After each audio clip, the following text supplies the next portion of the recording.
What's going on, guys? This is Danny from Slow Restoration, and as you can see, we are working on an S10.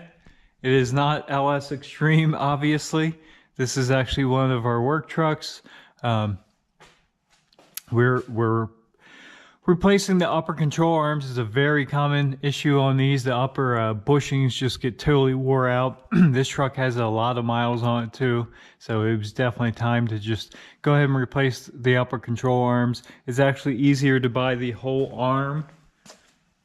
You can buy them with the shafts and bushings already installed and the upper ball joint. These are pretty nice quality. Complete thing. These are kind of a pain to take out, especially on the V6 trucks. The exhaust manifolds are right in the way. So once you undo the bolts or nuts on the backside, one there, that's where you shim it to align your front end. But once you undo those, there's no room to slide this arm off because you hit everything's in your way. The exhaust manifolds in particular are in the way. So the easiest way to do that is there's some clips on the end of these bolts. You pull these off gently because you do want to reuse these so it doesn't spin when you go to tighten them up. You pull those off, put a socket on here, get these to spin, pull these studs out, and then you can just lift the arm right up and out. It's a little trick to get these out. If not, you'll be fighting. I've tried every which way to do these before. Loosen the motor mounts up, jack the motor up. You get real close, but you're just fighting it the whole way. Definitely the fastest, easiest way is just pull these studs out. You can get that arm right up out of there. Also, some guys have been asking about Project LS Extreme. We did not sell it. We did not forget about it. The truth of the matter is it's still sitting here. The body is still down at the paint shop, and we are working on that. It's taking a little while, and because we kind of set a block of time to get this thing done, and we had some issues come up, different issues I won't get into, but we didn't get it done in that block of time, so we had to push a bunch of other jobs and maintenance stuff like this back.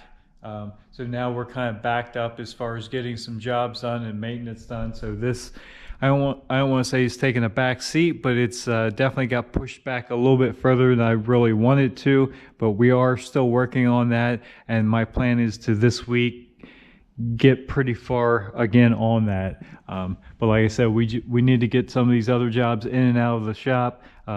We've been working on the G35 for a friend of mine, doing a bunch of work to it. He actually broke down, so we had to do that hydraulic part of the clutch. So that's just, sometimes it just kind of falls into place to where a lot of the jobs have to come in and get done. Like I said, this one, it started having a shimmy in the front, so like I said, we use this truck fairly often, so this had to be taken care of also. But Project LS Extreme is still underway. We still plan on getting it done. We didn't forget about it. We're definitely going forward on it, and I'm very anxious to get some color on the body and get the body back on the frame. It's gonna take this, you know, it seems like we stalled, and we kind of have, but once we get the cab painted and back on here, this thing will look way further along. And honestly, it's not that much more work putting the cab back on, but all the prep work in the meantime of paint, it is a lot of work. So once, you know, physically setting the cab back on is very little work, but it'll look like we've accomplished a lot. So anyway, let's get this job done, get a couple other things done, and we'll get back to work on that. Another quick tip, guys, while we're in here, another quick tip is when you go to do a tune-up on your 4.3 S10, obviously getting them from the top is a little bit tight, your spark plugs and wires. But if you come in through the wheel well and pull this splash shield back, as you can see, you can go straight in from the wheel well. There's 1, 2, and the third one's back there, but you can go straight in with extension and a spark plug socket, and they pop right out. This is the passenger side. The driver side is still a little bit more difficult because of the steering shaft, but definitely still easier to go in through the wheel well.